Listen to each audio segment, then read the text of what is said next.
आजकल anorectal cancer की समस्या धीरे धीरे बढ़ती जा रही है और शुरुआत में एनोरेक्टल कैंसर है या पाइल्स है या फिशर है, इस बात की जानकारी पेशेंट को होती नहीं है। पेशेंट क्या करता है, डॉक्टरों के पास जा करके वही सिम्टम्स बताता है कि साहब हमें ब्लड आ रहा, हमें दिक्कत हो रही है, हमें पेन हो रहा है। तो डॉक्टर थोड़ी सी दवाई दे करके कहता भाई आपको पाइल्स है और आप ठीक हो जाओगे। लेकिन पेशेंट ये समझ ही नहीं पाता कि हमको है क्या।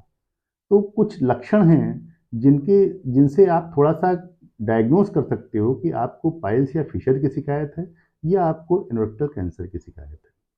तो सबसे पहले क्या होगा, आपको ब्लीडिंग होगी। ब्लीडिंग फ्रेश हो सकती है या ब्लैकिश ब्लड आ सकता है आपको लैट्रिन के रास्ते से। दूसरा, पानी जैसा रिसाव या वाटरी डिस्चार्ज या पस जैसा आपको लैट्रिन रास्ते से आ सकता है। उसके बाद क्या होता है, धीरे-धीरे आपको वेट लॉस होता जाएगा। वेट लॉस, हर समय आपको थकावट महसूस होगी। धीरे धीरे क्या होगा, आपको भूख लगना भी कम हो जाएगी। कभी कभी आपको पेट में दर्द भी हो जाएगा। तो इन सारे लक्षणों से आप कोरिलेट कर सकते हैं कि कहीं पाइल्स के साथ साथ आपको कोई और चीज़ तो नहीं बन रही है। तो ये आप डायग्नोज तो नहीं कर सकते, लेकिन मन में विचार कर सकते हैं कि कैसे हम जो है, एनोरेक्टल कैंसर की समस्या है तो क्या करना है मुझे, तो सीधे डॉक्टर के पास जाना है। तो डॉक्टर क्या करेगा, आपका ग्लव्स पहन करके जब आप लैट्रिन रास्ते में पर रेक्टल एग्जामिनिक्स करेगा तो उसको कुछ अलग सी फीलिंग आएगी, कुछ इरेगुलर ग्रोथ दिखेंगी। तो पर रेक्टल एग्जामिनेशन से डॉक्टर को ये महसूस हो सकता है कि पाइल्स है या उससे कुछ अलग चीज़ें हैं।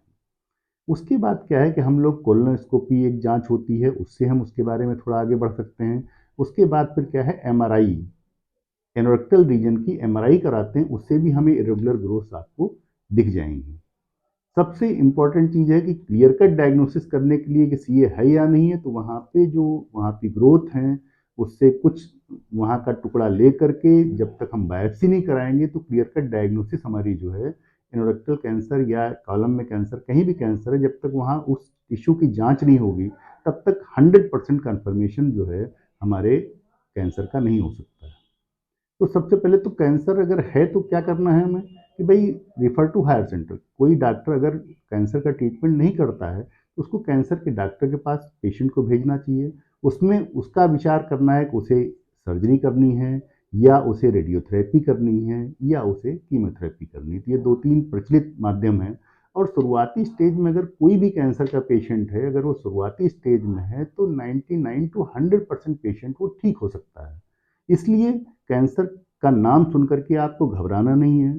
कुछ चीज़ें जो हैं भई, अगर आपको लगता है किसी ने बताया है कि आपको कैंसर हो गया है या कैंसर की समस्या है, तो आपको रेड मीट अवॉइड करना है, आपको अल्कोहल की मात्रा कम कर देनी है, आपको स्मोकिंग कम कर देनी है, आपको फूड में रॉ मटेरियल का प्रयोग करना है, ज़्यादातर मोटे अनाज का भोजन करना है, मिर्च मसाला बिल्कुल बंद कर देना है, क्योंकि सीए जब होगा वहाँ पे क्या होगा, इरोजन्स होंगे या वहाँ पे स्वेलिंग होगी, तो उसको कम करने के लिए क्या, तला भुना मिर्च मसाला वाली जब चीज़ें खाएंगे तो मिर्च वहाँ पे जाके इरिटेशन पैदा करेगी, या वहाँ पे वाटरी डिस्चार्ज हो रहा है तो उसको जो है मैनेज करेंगे।